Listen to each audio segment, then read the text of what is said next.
হেই everyone, আজি মই ছাগলী মাংস বনাম দেই। কাৰ বাৰু ছাগলী মাংস প্ৰিয়।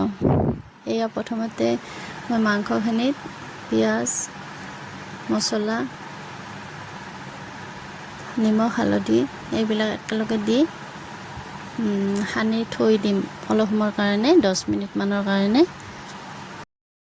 সকলোৱে বহুত ধুনীয়াকৈ বনাব জানে, সকলোৰে ৰন্ধন প্ৰণালীও বেলেগ বেলেগ। মই পিছে আজি এনেদৰে বনালোঁ, চাবচোন এবাৰ।